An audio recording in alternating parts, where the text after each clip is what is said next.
ఎలా? నిజమే సార్. అవును సార్. అది అంటే అట్లా కొట్టడం పర్లేదా? అంటే నువ్వు పర్వాలేదో అది అది అంటే నువ్వు చెప్పాలి. డిసైడ్ నువ్వు చేయాలి. ఓకే. అంటే కొట్టడం వల్ల ఏంటి అసలు ఈ కొట్టడం వల్ల ఉపయోగం ఉందా లేదా ఫస్ట్?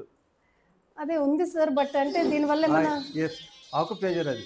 ఆక్యుప్రెషర్. ఓకే. ఆహా! ఆక్యుప్రెషర్‌లో మామూలుగా ఒత్తుతారు వాళ్ళు. ఓకే. ఆ ఒత్తిడి సరిపోదు. ఓకే. అంటే ఇప్పుడు మనం ఇంత ఫోర్స్ పెట్టి కొట్టడం వల్ల ఏం ప్రాబ్లమ్ రాదా సార్? ఏమైనా అయిందా ఏం నీకు? కాలేదు. అంటే కొంచెం లిటిల్ బిట్ ఇక్కడ పెయిన్ అనిపిస్తుంది గానీ కొద్దిగా అనిపిస్తుంది అంతే. కొంచెం కొద్దిసేపే. ఓకే. ఎవరైనా చెంపదెబ్బ కొట్టినప్పుడు అప్పటికప్పుడు నొప్పి రాదా? Yes sir. ఓకే. ఇది కూడా అంతే. ఓకే. ఏమైద్దంటే నర్వ్స్ పట్టేసింది ఫ్రీ అయిపోతాయి. ఓకే. కొట్టడం వల్ల అంతే. న్యూరలాజీ ప్రాబ్లమ్ అది. హుహు. ఎముకలు బాగు చేయడం ఎవరి తరం కాదు. Okay. Total body depends on న్యూరలాజీ.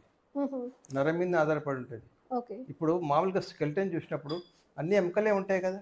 అవును సార్. మరి ఇట్లా లేవడానికి, ఇట్లా చేయడానికి కారణం నర్వ్ సిస్టమే కదా! అవును సార్. నర్వులే కదా! ఓకే. కాబట్టి అక్కడ కొట్టడం వలన హుహు. నర్వ్స్ అనేది యాక్టివేట్ అయితాయి. ఓకే. యాక్టివేట్ అయ్యి పనిచేస్తాయి. అంతకంటే ఏం లేదు.